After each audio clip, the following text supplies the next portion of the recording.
Bonjour et bienvenue au 7e épisode des Renards du Soccer. J'ai avec moi, comme d'habitude, Mathieu Lemay. Comment ça va aujourd'hui? Ça va très bien, Adi. Bonjour à tous et à tous les auditeurs. Donc, on est là aussi, comme d'habitude, cette semaine pour vous parler un peu de ce qui se passe en MLS, un peu de tout. Et on commence tout de suite avec notre premier segment qui est, comme d'habitude, la track de la semaine. On va sûrement parler de cette très belle finale de MLS Cup entre Atlanta United et les Timbers de Portland, qui se jouait devant une foule de plus de 73 000 personnes. 73 019 en fait. 73 019 pour être plus précis. Et en fait, le match a été extraordinaire entre deux très bonnes équipes. Je pense que j'aurais aimé un match un peu plus équilibré. Malheureusement, je pense qu'Atlanta était juste trop bon cette année. J'avais prédit lors du dernier épisode comme quoi Portland gagnerait. Malheureusement, Atlanta a su trouver la bonne façon afin de contrer tout ce qui est dangereux du côté des Timbers de Portland. On s'est tous les deux trompés en fait. Ouais, exactement. Et toi, qu'est-ce que tu as pensé de ce match-là? Est-ce que tu as trouvé la domination d'Atlanta un peu trop parfaite? Non, en fait, c'était pas une domination, on va dire, là, comment on pourrait dire ça? C'était pas une domination là, dans tous les départements. C'était plutôt une victoire, si on veut, d'une forme de pragmatisme que Atlanta a pratiqué cette saison dans les playoffs. C'est impressionnant parce qu'on les connaissait comme une équipe de possession de ballon, comme une équipe qui aimait le beau jeu. Et au lieu de ça, ils ont réussi à aller chercher le titre en faisant preuve d'une forme de pragmatisme et de réalisme qu'on ne leur soupçonnait pas, à un point tel que leur jeu défensif a été, si on veut, presque parfait. On avait l'impression, je dirais pas qu'ils jouaient contre nature, mais qu'Atlanta United, en fait, ils étaient en mission commando dès qu'ils sont arrivés en séries éliminatoires. Ils ont montré un visage qu'on ne leur soupçonnait pas et je pense que ça a surpris tous leurs adversaires. Ils avaient une façon de couvrir homme pour homme dans tous les matchs des playoffs et Portland n'y a pas échappé de façon à couper les espaces. La formation de Tata Martino d'ailleurs dans la finale était déjà pour moi une surprise. Il a commencé avec 5 défenseurs, 3 milieux et 2 attaquants, si on considère qu'Almiron jouait à l'attaque dans un sens. Mais c'était une formation qui avait un caractère hybride. Il permettait à ses latéraux de pouvoir soutenir l'attaque au besoin parce qu'Atlanta a dominé la possession en début de match. Portland, la stratégie n'était pas vilaine. Ils avaient leur formation habituelle du 4-2-3-1. Et Savarese a demandé à ses joueurs de mettre de la pression sur le joueur d'Atlanta. Ce qu'ils ont fait en début de match, ils ont bien tenu. C'était 0-0 là, jusqu'à passer la 30e minute. Mais Atlanta, ils ont montré de la patience pendant tout le long des playoffs et ça n'a pas beaucoup changé dans cette finale. Il a suffi d'une erreur, en fait même une double erreur. Une double erreur. Pour que Atlanta ouvre le score et à partir de là, je veux dire, Atlanta était en contrôle. Là, ils étaient en contrôle. Exactement. Ils étaient en contrôle du match. Même quand Portland a essayé de marquer des buts, tout était dans les petits détails après. Parce que dans la formation de Tata Martino, il a pensé, je pense, au moindre détail, il a étudié son adversaire. Parce que Diego Valeri, on avait dit de lui que c'était un des joueurs à surveiller dans cette finale. Pas un bon match pour Diego Valeri. Mais il a été contré par la tactique et par la formation. Je veux dire, Garza sur le côté, Gressel, ils ont été efficaces sur son aile. Et dans l'axe, quand même, Remedy a connu un assez bon match. Il n'y avait d'ailleurs pas d'espace dans l'axe. C'était l'homme du match pour moi, Remedy. Remedy a été phénoménal. Il a vraiment rempli son rôle à merveille. Ça a été vraiment un pion essentiel de la formation d'Atlanta durant ce match-là. Mais pas autant que Laren Tovic, qui était le 3e défenseur. Lui, il a été vital lorsqu'on arrivait dans le dernier bloc, que Portland arrivait à franchir le milieu. Laren Tovic était là à tout moment. D'ailleurs, il y a 2 statistiques à démontrer là où Atlanta, on peut dire, ils ont dominé, qui ont fait la différence quand je parlais des petits détails. C'est encore une fois les duels. Mais si on porte attention à ces détails-là, c'est que justement, on l'avait dit dans les semaines précédentes et ça a été encore évident là, c'est que dès le moment que Portland avait le ballon, Atlanta, eux aussi, mettaient de la pression. On laissait pas les joueurs de Portland respirer. Il y a que Sébastien Blanco qui a trouvé des ouvertures, je pense, dans ce match. C'est le seul qui a pu effectivement faire quelque chose offensivement. Remedy s'est occupé en fait de Valeri quand il était au centre du terrain et c'est ça qui a fait en sorte qu'il a réussi à contrer ce que Valeri essayait d'entreprendre.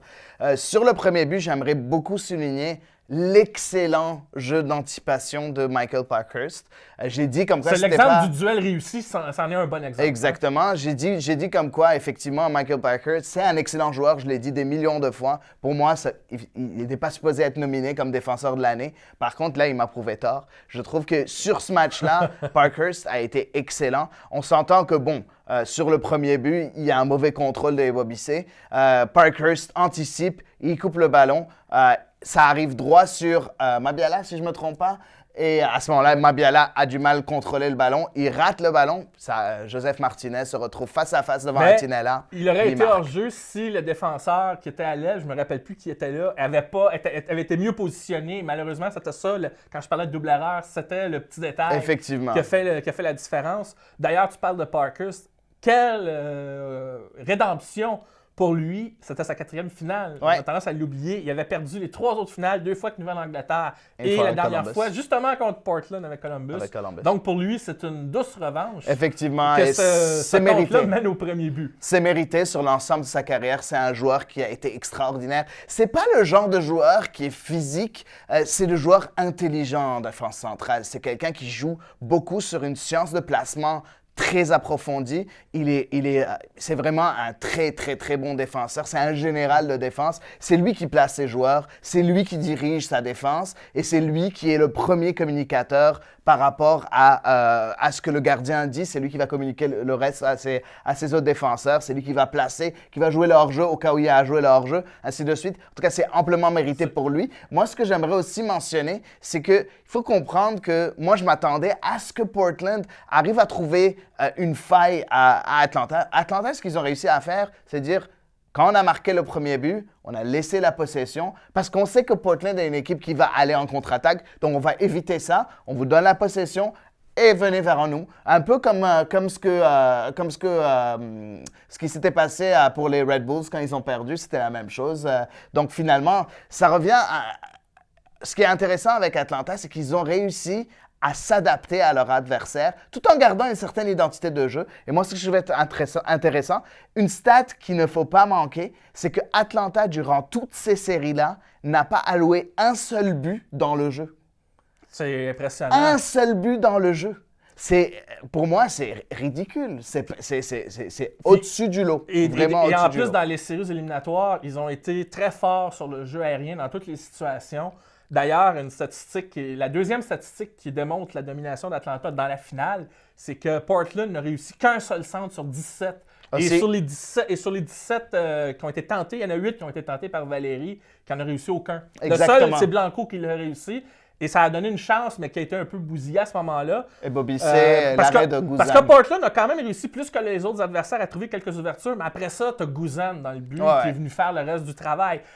Et sur le deuxième but, je voulais en parler parce que on minimise l'importance des coups francs. Ouais. Qu'est-ce qui s'est passé sur le coup franc? Il y a Gressel qui feinte, ça fait bouger la défensive de Portland et c'est Almiron qui tire. Et comme la défensive de Portland s'est déjà compromise, Martinez peut toucher au ballon et on oublie Escobar au second poteau ensuite. Il y a eu plusieurs erreurs. Encore une double erreur, mais c'est le signe d'une équipe opportuniste qui a battu son adversaire à l'usure plus que par juste imposer sa philosophie. Et ça, c'est un signe que cette équipe-là, elle était mentalement préparée. Elle était en mission. Comme Toronto, on pouvait dire qu'elle était en mission l'an dernier, eux qui étaient un rouleau compresseur. Atlanta n'a pas pris ce style-là. Dans le fond, c'est une victoire méritée. La meilleure équipe a gagné. Oui, effectivement. C'était pas juste une question d'ambiance. Je pense pas que Portland était intimidé, mais ils n'avaient pas de réponse ou de plan B pour venir à bout de cette surprenante équipe, de ce rock défensif pratiquement, on pourrait dire, de la part d'Atlanta. Exactement. En fait, c'est la première finale depuis longtemps qui est pas aussi...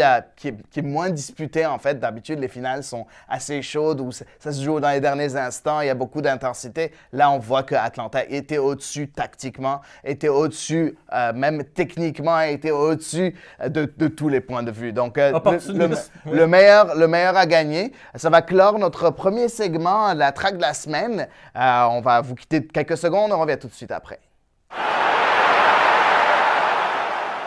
Maintenant rendu à notre deuxième segment, le Renard Bleu, qui porte sur l'Impact de Montréal.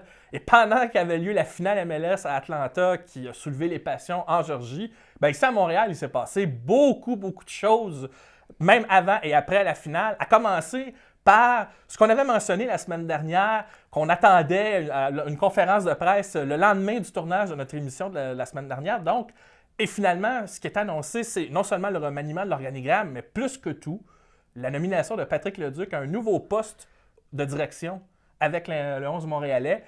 C'est un retour à la maison, comme il a dit, pour Patrick Leduc, mais je suppose que, bon, quand Adam Braz avait quitté, on s'attendait à ce que Patrick Leduc soit parmi les favoris ou parmi ceux qui pouvaient le remplacer. Ça n'a pas été tout à fait le cas, mais comment tu as réagi quand tu as su que c'était Patrick Leduc qui a été nommé à ce nouveau poste de direction des opérations soccer, si on peut dire, par Joey Saputo? Comment tu as réagi au moment de la conférence de presse? Parce que tu avais hâte de la voir comme moi. Effectivement, j'avais vraiment hâte et en fait, je l'ai dit plusieurs fois sur Twitter, j'étais vraiment heureux. Très heureux. Pourquoi? Parce que c'est quelqu'un qui connaît la maison.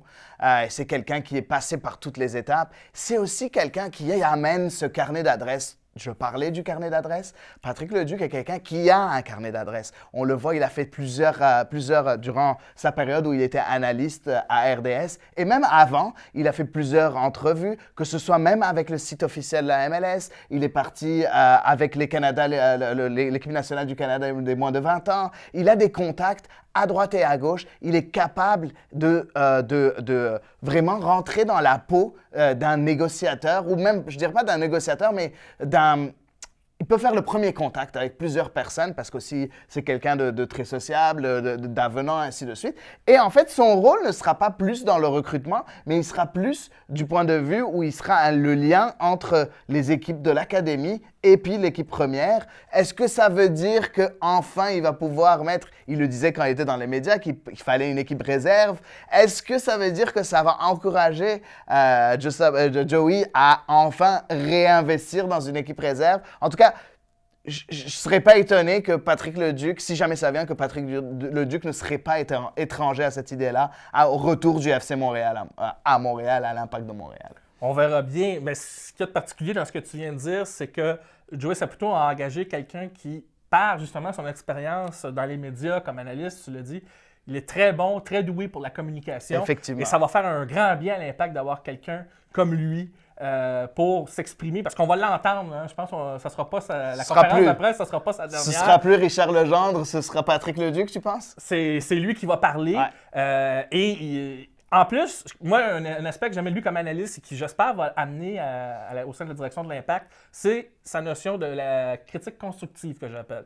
C'est pas quelqu'un qui, lorsqu'il critiquait l'Impact, était clivant dans le ton.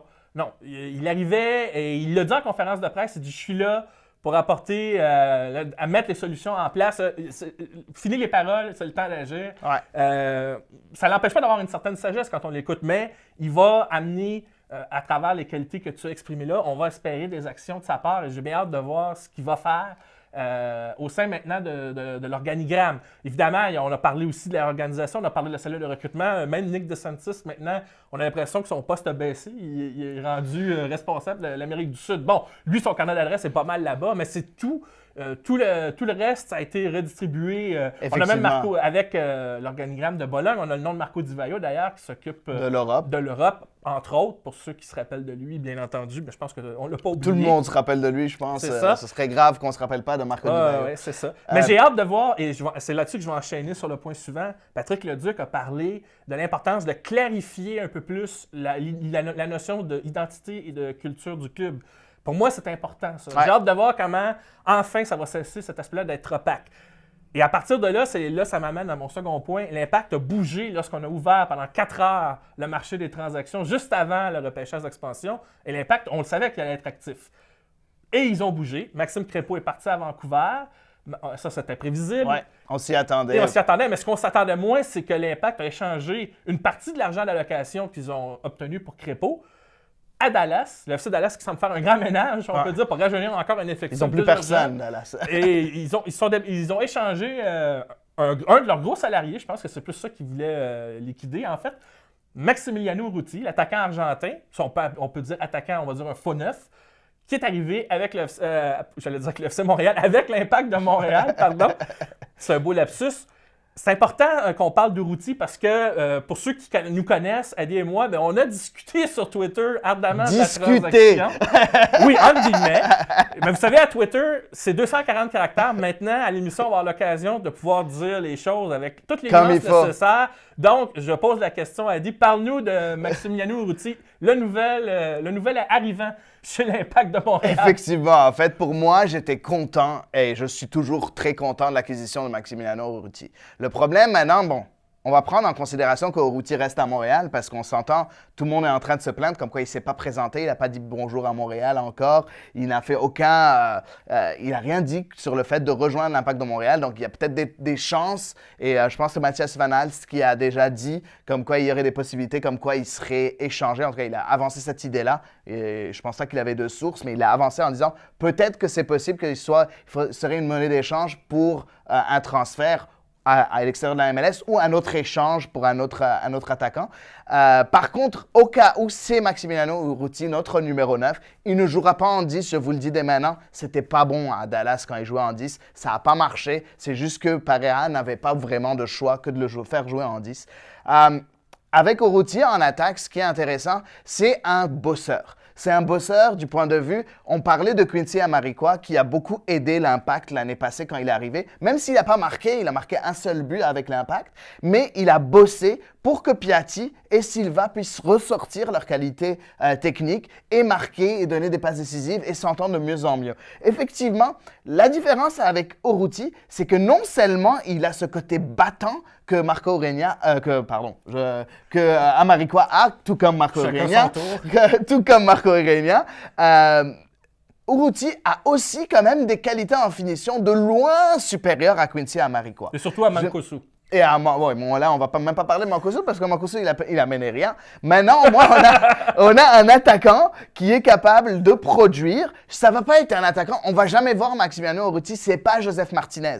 Mais c'est un joueur qui va arriver, qui va mettre entre 5 et 10 buts, qui va donner entre 5 et 10 passes décisives. Et ça fait en sorte que des joueurs comme Piatti, des joueurs comme Silva, ils ont une option supplémentaire. Ils savent qu'ils peuvent la mettre au fond. Ils savent qu'ils peuvent recevoir des passes de qualité, ce qu'Amarikwa n'était pas capable de faire, et ainsi de suite. Donc, oui, c'est un gros plus pour l'Impact de Montréal. L'Impact de Montréal avec Urruti est de loin meilleur que l'Impact de Montréal sans Urruti. D'un autre côté, il faut faire attention. Le salaire d'Urruti, il commence à être conséquent. 1,1 million. Il était à 700 000 l'année passée. Effectivement, cette année, il monte à 1,1 million. Bon. Moi, je me dis, avec du TAM et du GAM, on pourrait à ce moment-là réduire ce salaire-là. J'espère qu'on va pouvoir réduire ce salaire-là. Ce ne sera pas un joueur désigné, en tout cas, je ne l'espère pas parce que ce n'est pas le calibre d'un joueur désigné. Mais pour moi, un joueur, si jamais on me dit la saison commence avec Urruti en tant que numéro 9, je suis satisfait. Je ne suis pas dithyrambique, je ne suis pas en train de sauter partout, mais je suis satisfait.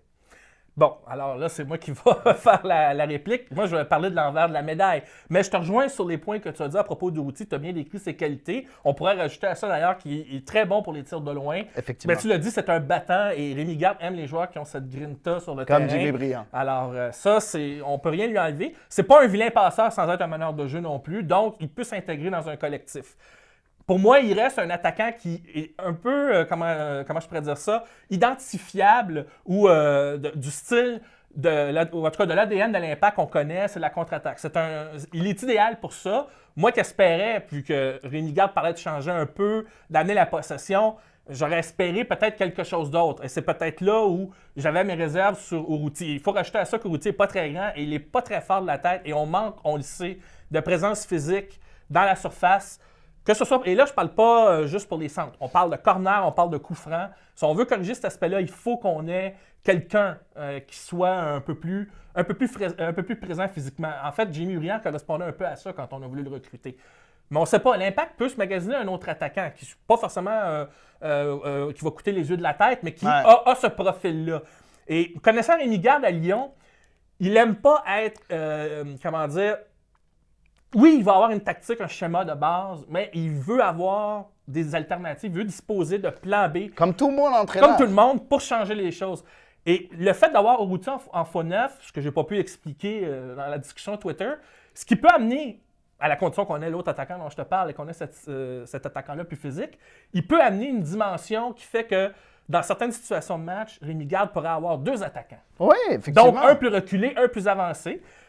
Finir le match avec 2 attaquants, par exemple, pour envahir la surface de réparation adverse. Parce que s'il y a bien un défaut qu'on avait, c'était justement la présence dans la surface. On manquait, on jouait beaucoup autour en périphérie, mais on ne jouait pas assez au cœur du jeu. Il manque encore de ce type de joueur-là, comme il manque de techniciens en arrière, mais ça, je suppose qu'ils y travaillent. C'est pas le rôle d'un attaquant, ça. Donc, moi, si jamais l'Impact me dit, plus tard, on a embauché un attaquant qui a une dimension plus physique, je ne parle pas par la taille, mais par son profil, et qui, lui, est plus un renard des surfaces, qui est bon dans les 6 mètres, il va amener Urruti devient un excellent complément à ce moment-là. Même s'il coûte un peu cher, il devient un excellent complément parce que c'est vrai, il faut le dire, même les tirs de loin, l'Impact n'en faisait pas beaucoup. Urruti va amener presque quand même jamais, ça, en fait. presque jamais. Même Piatti a du mal à tirer de loin. Okay. On le voit, la plupart de ses buts, c'est des buts de l'intérieur, dans les 6 mètres. C'est pas des buts de l'extérieur de la surface. Silva a commencé à tirer de plus en plus souvent l'année passée. Taider a essayé, mais vraiment, il n'a pas réussi. Pourtant, il a un très bon tir de loin. En tout cas, dans le passé, il nous l'avait montré. Mais il n'y a rien. Il n'y avait rien. Il n'y a aucun joueur qui était capable de tirer de loin. Donc oui, Urruti, c'est quand même une arme intéressante pour l'Impact de Montréal. Mais dans le fond, pour finir sur Urruti, tout ce que je voulais souligner, c'est que si on veut améliorer l'attaque, parce qu'on était 20e sur 23, puis là, il y a Cincinnati qui s'en vient, là. Si on ne veut pas être dans les pires offensives de la MLS, qui est une ligue avec une identité généralement plus sur l'attaque et la prise de risque, il faut avoir le plus d'alternatives possible. Et pour moi, Urruti, c'est juste un pas. Pas le plus grand pas qu'on souhaitait, mais quand même un pas, effectivement, par rapport à Amarikwa, par rapport à Mancuso. Ça reste un pas plus intéressant, mais j'attends autre chose pour voir comment ça se dessine. Et c'était là-dessus qu'était ma réserve, parce que je connaissais assez bien le profil. Donc, moi, mon truc, voici le revers de la médaille par rapport à ça. C'est pour ça que moi, dans les mots, quand j'entends « excellente acquisition », je préfère dire que c'est une bonne acquisition plutôt qu'excellente. Mais là, on est dans la sémantique. Oui, effectivement. Mais j'aimerais ajouter quelque chose, et je suis entièrement d'accord avec toi, qu'il faudrait un différent profil en attaque. Donc moi, je l'avais dit souvent sur les médias sociaux, comme quoi, oui, je re-signerais Amarikwa en tant qu'option sur le banc. Par contre, avec Urruti, je ne re-signe pas Amarikwa parce que c'est le même style de joueur, avec le même profil, et Urruti est de loin au-dessus d'Amarikwa. Donc, à ce moment-là, moi, je prendrais un autre joueur, un autre profil. Donc là, je te rejoins vraiment. Mais Urruti, il est là pour être titulaire. Il ne sera pas sur le banc. Il faut vraiment arrêter de se faire à l'idée qu'on aura un nouvel attaquant qui va venir en numéro 9 et qui va être des joueurs désignés ou quoi que ce soit. Ce ne sera pas possible. Il faut être réaliste. Urruti, s'il reste, il sera titulaire. Oui, il y aura un autre profil sur le banc. Et en fait, ce serait grave s'il n'y a pas un autre profil sur le banc. Il nous faut de la profondeur de banc. Donc oui, un joueur peut-être physiquement plus grand, capable de mettre de se battre dans le domaine aérien, capable de bonder la tête dans les déviations, capable de jouer dos au but. Je suis 100% d'accord avec toi. Mais là, ça sera plus de la profondeur de banc. Il faut voir déjà ce qui va se passer avec Urruti. Oui, petit mot on a parlé de Crépeau tout à l'heure. Ouais. Il va avoir sa chance à Vancouver, mais sachant que Zach McMath a également passé à Vancouver. Qui est un bon gardien lui aussi. Lui voulait être titulaire à Colorado avant que Tim Howard arrive. Donc, pour Crépeau, oui, on est content qu'il ait sa chance. Mais il va falloir qu'il bataille quand même pour le poste. Moi, j'ai confiance en Crépeau. J'ai vraiment confiance en Crépeau et je pense que Marc Dos Santos a confiance en Crépeau. Il devrait lui donner sa chance. Je pense qu'il veut juste lui créer de la concurrence pour qu'il continue à se pousser et ne pas dormir sur ses lauriers, de ne pas se reposer sur ses lauriers ou quoi que ce soit. Et rapidement, pour conclure le segment, on a eu le repêchage d'expansion. Les gens ont vu la liste puis les gens se demandaient pourquoi un tel est protégé, pourquoi pas un tel. On pense pourquoi Cabrera est protégé, Vargas est protégé, mais pas Azira, tu vois, des noms comme ça. Toi, tu as réagi comment quand tu as vu la liste? En voyant la liste, j'ai été étonné que Cabrera et Vargas soient protégés. Après, il y a beaucoup de rumeurs sur les médias sociaux qui disent qu'ils vont être transférés très bientôt. Peut-être pour ça qu'ils ont été protégés. J'ai été étonné. D'un autre côté, c'est normal que des joueurs qui ont plus de contrat ne soient pas protégés. Que ce soit Azira, que ce soit Amarikwa, au cas où il est encore dans les plans. Il y avait même Felaiba qui n'avait pas de contrat, qui n'était pas protégé. Exactement. Que ce soit Fanny, que ce soit Sagna, c'est normal de ne pas les protéger. Ils n'ont pas de contrat. À n'importe quel moment, ils peuvent refuser notre contrat, même si on a encore les droits. À ce moment-là, on ne pourra pas les faire jouer parce qu'ils ne seront pas sous contrat. Ouais. Donc, est-ce que Cincinnati aurait voulu des joueurs français de 37 ans? Si Cincinnati n'a pas fait ces choix-là et je pense qu'il y avait de meilleurs joueurs sur le marché. Ils ont quand même fait de bons choix. Ils ont même fait des choix stratégiques en prenant Kei Kamara et en l'échangeant à Colorado. En tout cas, il y a eu des choix stratégiques, mais en tout cas, on est là pour parler de l'Impact. Pour l'Impact, je pense que j'ai pas été surpris des joueurs protégés. Après, j'aurais aimé que Cincinnati prenne un de nos défenseurs centraux, que ce soit Camacho ou Diallo. J'aime beaucoup Diallo, j'ai beaucoup aimé ce qu'il a fait en début de saison, en pré-saison l'année passée. Sauf que je pense qu'il faut libérer une de ces places internationales-là et que deux défenseurs centraux avec de gros salaires, je pense que c'est un peu trop si jamais on veut re-signer Fanny. Mais non, je n'étais pas étonné. Je n'étais pas vraiment étonné de ce qui s'est passé. Alors, reste à déterminer si Sagna et Fanny vont signer prochainement. On aura l'occasion d'en parler. Mais voilà, ça clôture ce copieux segment du Renard Bleu, vu qu'il s'est passé beaucoup de choses avec l'Impact. On prend quelques petites secondes et on vous revient tout de suite après avec le dernier segment. Nous voilà au troisième segment des Renards du soccer avec les à côté du gibier. Et comme d'habitude, on essaie de toucher à tout ce qu'il y a à voir avec le soccer en Amérique du Nord. Et on aimerait te parler du tirage au sort qui s'est fait pour la Coupe du Monde féminine de 2019 qui va se jouer en France à partir du 7 juin. Toi, t'as pensé quoi de ce groupe?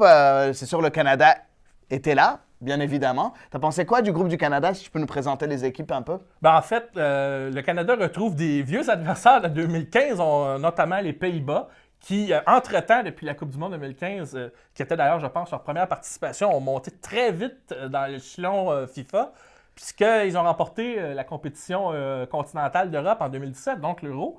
Alors, ils sont à surveiller et ils deviennent dans le groupe E, puisque c'est là que le Canada se retrouve, les Pays-Bas deviennent donc l'autre favori avec l'équipe canadienne. D'ailleurs, au classement mondial, le Canada est 5e, les Pays-Bas sont 7e, l'écart est très mince. Après, il y a un autre adversaire qu'on retrouve là, c'est la Nouvelle-Zélande qui aimerait bien un jour franchir la phase de groupe, mais ça risque d'être compliqué. Et on a une équipe africaine, ça c'est pas une nouvelle arrivante dans la compétition, mais dans le groupe. En 2015, c'était la République populaire de Chine. Là, cette fois, c'est le Cameroun qui a terminé 3e lors de la dernière compétition de la CAN, remportée par le Nigeria pour une 9e fois, ce qui est pas rien. Un exploit. Un exploit. Ceci dit, le Canada est 5e, on aimerait qu'elle arrive à aller chercher cette Coupe du Monde. Christine Sinclair va se rapprocher de la barrière des 300 sélections, si je ne m'abuse, et probablement des 200 buts, on en a déjà parlé. Il faudra donc la surveiller de près. Ceci étant dit, il y a d'autres, on aura peut-être l'occasion d'en reparler quand on va suivre un peu plus la compétition. Le Canada retrouve donc un adversaire qui, en 2015, avait fait un match nul 1-1. À l'époque, c'était contre toute attente. Cette fois, on ne pourra pas dire que face aux Pays-Bas, le Canada ne sait pas à quoi s'attendre. Là, ils vont se dire, non, c'est les championnes d'Europe, on ne peut pas les sous-estimer si on ne veut pas rater notre phase de groupe et passer après aux choses sérieuses lorsqu'on va arriver dans la ronde éliminatoire. Exactement. En fait, tu as très bien résumé un peu le tout. C'est sûr que l'adversaire le plus coriace dans le groupe E, c'est les Pays-Bas. Donc, Canada 5e mondial, les Pays-Bas 7e mondial. Ça va être quand même très disputé. Les autres équipes féminines, les autres équipes nationales féminines commencent à vraiment hausser leur niveau. Il y a de plus en plus de fonds investis dans le soccer féminin, ce qui est encore parfait. On voit de plus en plus de qualité dans ces championnats-là. Puis j'ai hâte vraiment à la Coupe du Monde en France parce qu'il y a vraiment de très, très bonnes équipes. C'est sûr, dans les favoris, il y a toujours l'éternel États-Unis qui sont toujours très, très bons. Et il y a aussi la France. Dans leur groupe, les États-Unis, en passant, ils ont la Suède qui leur avait tenu tête au tournoi olympique en 2016 et qui a toujours un adversaire de taille à chaque fois qu'ils se sont affrontés. Effectivement, puis on a aussi l'Allemagne, on a aussi le Brésil qui sont quand même de grandes forces du côté du soccer féminin, comme du soccer masculin.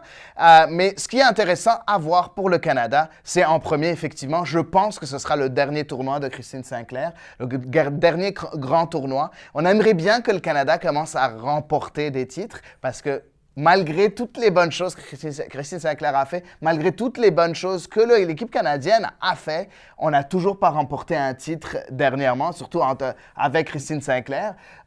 Ce qui est aussi intéressant, c'est que j'aimerais voir cette relève-là. On parle de Huitema, qui était au championnat, à la Coupe du Monde des moins de 17 ans cette année, qui a été élu dans l'équipe des meilleurs joueurs de cette compétition-là. Meilleure joueuse de cette compétition-là, tu as complètement raison.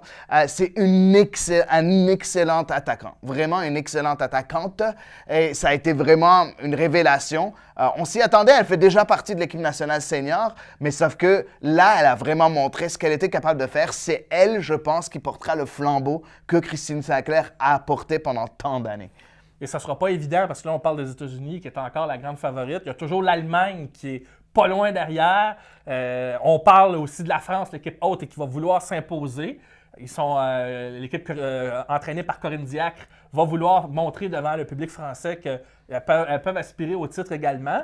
Même si dans leur groupe, ils ont une équipe, la Norvège, qui sera privée de son ballon d'or, la première ballon d'or féminine, je voulais le souligner, Ada Egerberg, qui ne sera pas là. Sa sœur va être là, mais pas elle, et ça, c'est une grosse perte. Quand on sait que la Norvège, dans les années 90, c'était la nation dominante et qu'elle aimerait bien revenir dans le haut du tableau.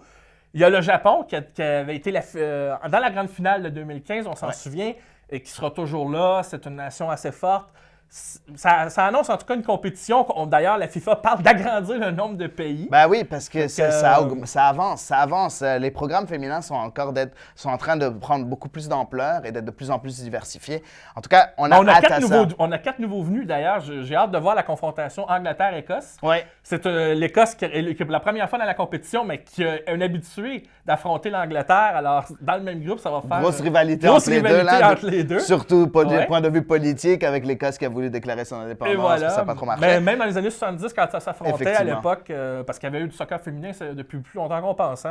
Il y a aussi, parmi les nouveaux venus qu'on pourrait souligner, il y a le Chili qui est là. On a également la Jamaïque et l'Afrique du Sud, puisqu'on parle de pays africains. Bon, vous savez que je suis journaliste pour l'Afrique. L'Afrique du Sud, comme nation africaine, c'est sa première présence à la compétition. Donc, comme tu l'as dit, dans cette compétition-là, on commence à avoir des pays émergents de plus en plus. C'est intéressant. Et on est dans les favorites, c'est ça qui est bien, c'est qu'entre les Pays-Bas, 7e, et la première, les États-Unis, je pense pas que l'écart soit aussi énorme. La clé, je pense qu'on va battre les Américaines, ça va être de marquer des buts. Ils n'ont pas donné aucun but à la Gold Cup, les Américaines. Effectivement. Alors, ça va être de percer leur mur défensif. Et surtout que les Américaines ont tous une bonne attaque, quoique dans l'histoire de la Coupe du Monde, les Allemandes sont pas loin derrière. Donc, mais j'ai hâte de voir la compétition, j'ai hâte de voir ce que nos Canadiennes, menées par Christine Sinclair, vont faire. Elles devraient pouvoir franchir la phase de groupe, je pense, si elles ne sous-estiment pas l'opposition. Mais après, là, quand on va arriver dans la ronde éliminatoire, là, c'est là qu'on va rentrer dans le vif du sujet, puis c'est là que ça va compter. Mais on aura l'occasion de vous en reparler l'été prochain, lorsque viendra le temps de la compétition qui sera disputée en France à partir du 7 juin. Effectivement. Donc, écoute, c'est ça qui va clore notre dernier segment de cet épisode-là. J'aimerais prendre vraiment le temps de remercier de nouveau David Dixot qui nous filme maintenant. Ouais. Monsieur Disco. et aussi City Vision, c'est sûr. J'aimerais aussi vous dire qu'il y a une chaîne YouTube qui s'appelle Renard du Soccer. Vous pouvez toujours aller là-bas voir les vidéos. Vous pouvez toujours aussi nous écouter en audio sur la plateforme du CanFC. Donc, j'espère que vous avez aimé ça, puis on se revoit la semaine prochaine. Au revoir.